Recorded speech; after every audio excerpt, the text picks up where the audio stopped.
रात के 2:17 एक फ़ोन कॉल आती है और उसके ठीक बाद एक इंसान हमेशा के लिए गायब हो जाता है। ये कोई फिल्मी कहानी नहीं है। ये 2018 में एक छोटे से शांत शहर में घटी एक सच्ची घटना है। एक ऐसा शहर, आप जानते हैं, जहां हर कोई एक दूसरे को पहचानता है, जहां ऐसी चीजें सिर्फ अखबारों में पढ़ी जाती हैं। पर उस रात के बाद एक घर का दरवाजा सुबह खुला तो सही, लेकिन घर का एक सदस्य कभी लौटकर नहीं आया। और उस रात की जो खामोशी थी, उसमें बस एक ही चीज गूंजती रह गई, वो फोन कॉल।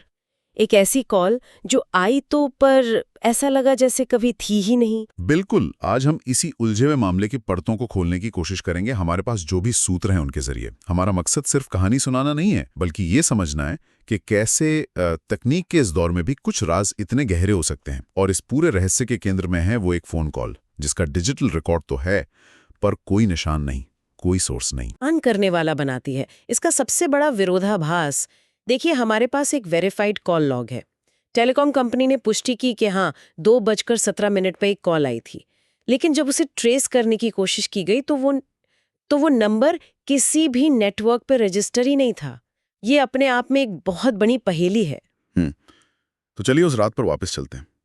परिवार के बयानों से जो हमें पता चलता है वो ये कि रात में फोन की घंटी बजी, घर के मुखिया ने फोन उठाया और दूसरी तरफ से एक बहुत ही शांत, एक सपाट आवाज आई, जिसने सिर्फ इतना कहा, बाहर आओ, बात करनी है।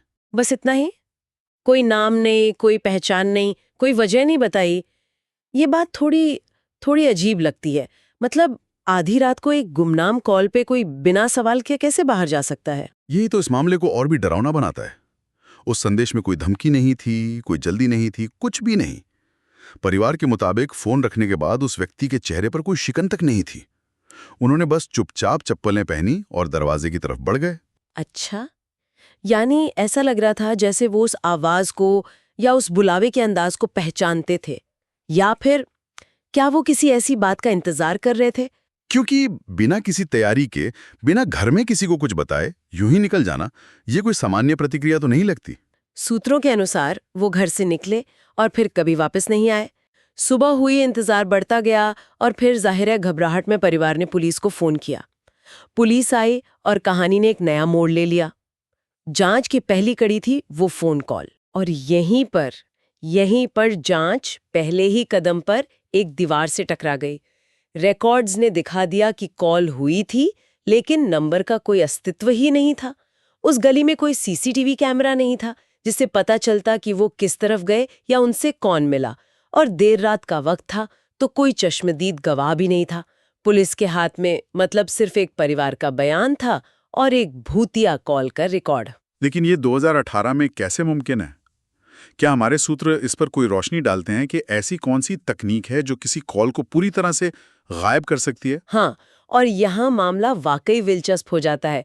ये कोई जादू नहीं था, इसके पीछे एक सोची समझी तकनीक हो सकती है। सूत्र इशारा करते हैं कि जांच में कुछ संभावनाओं पर गौर किया गया था। पहली, कॉलर आईडी स्पूफिंग। ऐसी एप्स और सर्विसेज हैं जो आपके असली नंबर को छुपाकर कोई भी रैंडम या फर्जी नंबर दिखा सकती हैं। अच्छा। और दूसरी, जो ज्यादा जटिल संभावना है, वो है एन्क्रिप्टेड वॉइप एप्स का इस्तेमाल, मतलब इंटरनेट कॉलिंग। अगर किसी बहुत ही सुरक्षित ऐप से कॉल की गई हो और उसे किसी अस्थायी या बर्नर फोन से इस्तेमाल किया गया हो, जिसे बाद में नष्ट कर दिया गया, तो उसे ट्रेस करना लगभग नामुमकिन हो जाता है। तो इसका मतलब ये कोई अचानक में उठाया गया कदम नहीं था। इसके पीछे पूरी योजना थी, एक तकनीकी समझ थी। बिल्कुल, ये किसी शौकिया काधी का काम नहीं लगता। ये इस तरफ इशारा करता है कि जो भी इसके पीछे था वो जानता था कि पुलिस सबसे पहले फोन रिकॉर्ड ही खंगालेगी, और उन्होंने पहले से ही उस रास्ते को बंद कर दिया था। ये एक बहुत ही ठंडे दिमाग से बनाई गई योजना लगती है। तो पुलिस के हाथ बिल्कुल खाली थे। ऐसे में वो कहां से शुरू करते? जब कोई सीधा सबूत ना हो तो जांच हमेशा संभावनाओं पर ही आगे बढ़ती है। रिकॉर्ड्स के मुताबिक पुलिस ने 3 अलग-अलग एंगल से इस केस को देखा। हर एंगल एक कहानी कहता था, लेकिन हर कहानी अधूरी थी। पहला और सबसे आम था, हाँ, मतलब कोई दुश्मनी, पैसे का लेन देन, कोई जमीनी झगड़ा या कोई निजी रंजिश। ज्यादातर मामलों में तो जड़ यहीं कहीं होती है। जी, और पुलिस ने इसी एंगल पर सबसे ज्यादा मेहनत की। उन्होंने उस व्यक्ति के दोस्तों, रिश्तेदारों, सहकर्मियों सबसे घंटों पूछताछ की। उनके बैंक खाते खंगाले गए, पुरानी डील्स की फाइलें खोली गईं, लेकिन नतीजा सिफर रहा। परिवार और दोस्तों के मुताबिक वो एक शांत स्वभाव के इंसान थे जिनका किसी से कोई बड़ा झगड़ा नहीं था। कोई धमकी भरी कॉल या मैसेज का भी कोई रिकॉर्ड नहीं मिला। तो ऐसा भी नहीं था कि कोई दबी छुपी दुश्मनी हो जिसके बारे में परिवार को पता ही ना हो? अगर थी भी तो वो इतनी गहरी छुपी हुई थी कि पुलिस के सबसे अनुभवी जासूस भी उसे खोज नहीं पाए। आमतौर पर अगर कोई दुश्मनी इस हद तक पहुंच जाए तो उसके कुछ निशान वो पीछे जरूर छूटते हैं। यहाँ ऐसा कुछ नहीं था। ये थ्योरी एक बंद गली में जाकर खत्म हो गई। तो जब व्यक्तिगत विवाद की थ्योरी काम नहीं आई तो पुलिस ने एक बिल्कुल अलग दिशा में सोचना शुरू किया। दूसरी थ्योरी थी योजनाबद्ध तरीके से गायब होना, यानी वो व्यक्ति अपनी मर्जी से ही चला गया। ये भी एक मुमकिन वजह हो सकती है और अक्सर होती भी है। लोग कर्ज, पारिवारिक तनाव या किसी और वजह से एक नई जिंदगी शुरू करने के लिए गायब हो जाते हैं। पुलिस ने इस एंगल से भी जांच की। क्या उन पर कोई बड़ा कर्ज था?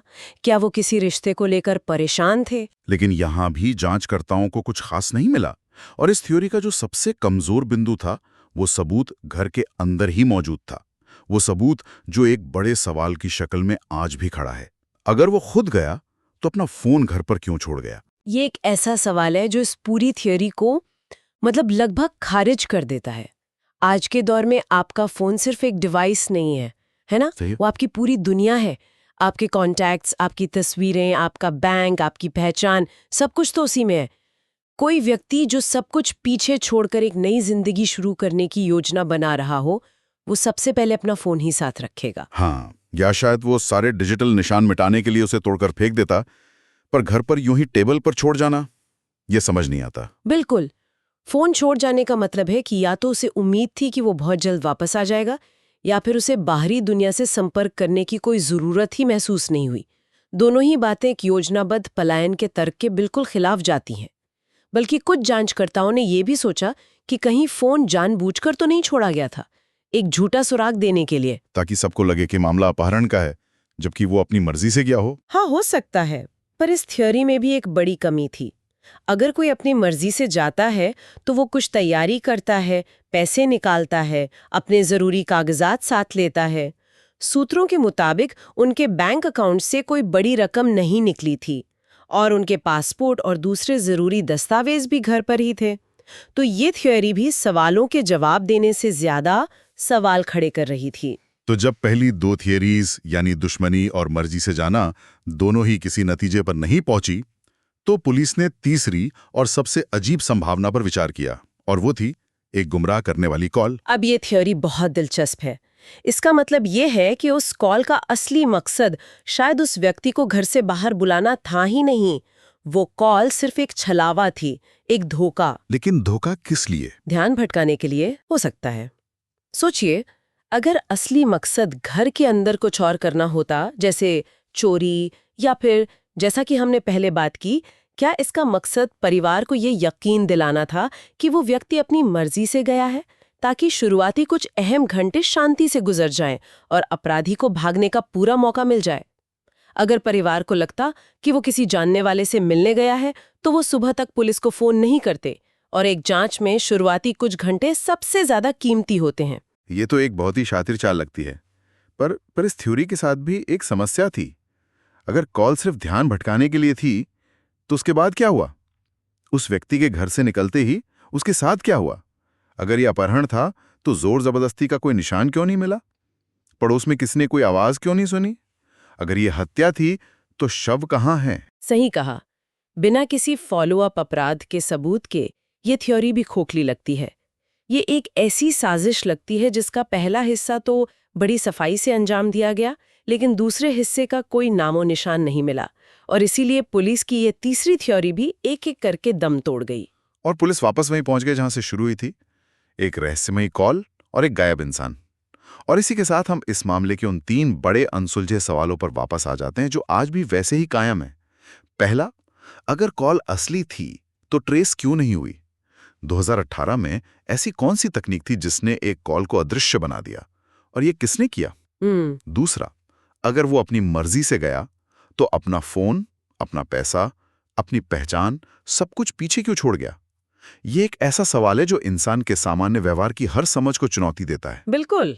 और तीसरा, अगर इस मामले में कोई और शामिल था तो इतनी सफाई से काम कैसे किया गया कि एक भी सुराग, एक भी सबूत, एक भी गवाह पीछे नहीं छूटा। ये 3 सवाल, यही इस केस का सार है।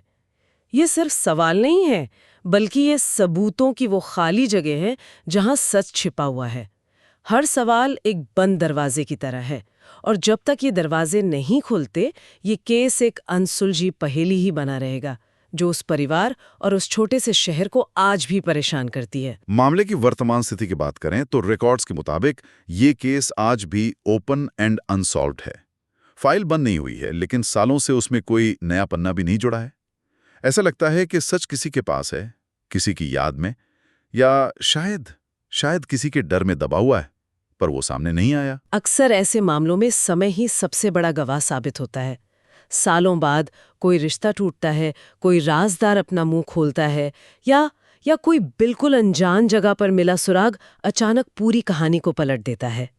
उम्मीद बस यही है। और हमारे स्रोत भी इसी उम्मीद पर कायम हैं। उनमें यह साफ लिखा है कि जैसे ही इस केस में कोई भी छोटा या बड़ा अपडेट होगा, इस कहानी पर वापस लौटा जाएगा।